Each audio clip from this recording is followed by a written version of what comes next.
that's that.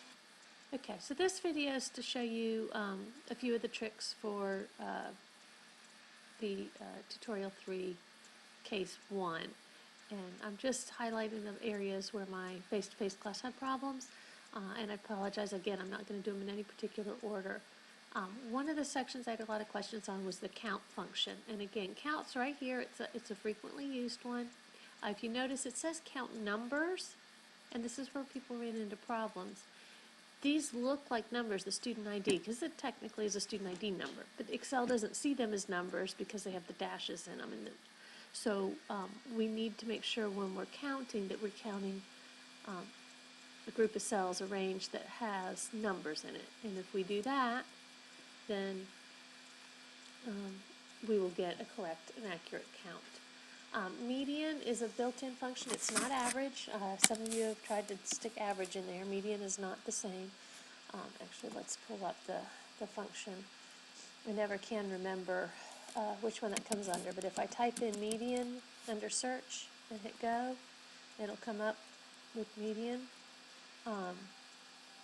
Click OK, and then again you give it a range. So this is the median for exam 1. Click OK, boom, and you have it. Now, the inclination is to want to copy that or fill that, and I could. Okay, I'm going to fill it. And I'll just fill that down. I'm going to use that fill without formatting again so I don't mess up my formatting. Now, look what's happening here. This is supposed to be the median for exam 2, but it's really showing me the median for exam 1, but shifted down. So, because my exam, the ranges for the exams are the same, I can actually just take that box and drag it over and up and get it to the right location. So, don't know if that's quicker for you or not, but it's just a little Excel shortcut. And final exam, it's saying, and the overall exam, again, we'll do the same thing there. So, obviously there's nothing in the overall exam yet, which is why we have an error, but it'll fix when we get it in there. The range is simply the maximum minus the minimums. That's pretty simple, and that one you actually can fill.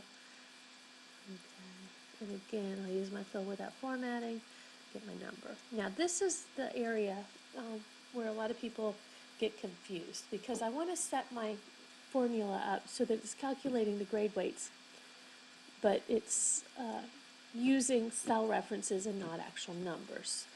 If I put the actual numbers in and then decide I want to change my grade weights, I have to change my formula as well, and that's not ideal. So what we want to do is we set a formula up so that the formula starts with the equal, and it's exam 1, times the grade weight for exam 1. Okay? Then we're going to add in exam 2 times the grade weight for exam 2 plus exam 3 times the grade weight for exam 3 plus the final exam times the grade weight for the final exam.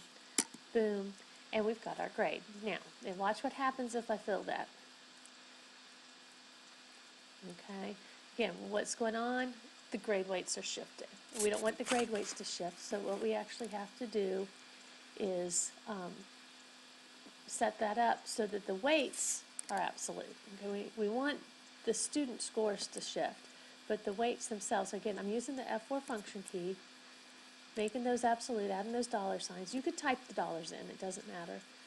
Enter it like that. Now I can fill it. Okay. And boom. And you can see here, oops. Okay, now the grade weights don't shift. And the reason I do that is, okay, as a teacher, say everyone bombed exam 3. So I decided to only weight that 10%. Well, I could come up here, change that to 10, change that to 50 or whatever I'm going to do, and you can see how the scores automatically change. Okay, so that's the reason for using the absolute cell references instead of the actual numbers. Last couple things you'll need to do: top 10 overall scores, that's conditional formatting. Conditional formatting, top and bottom rules, top 10.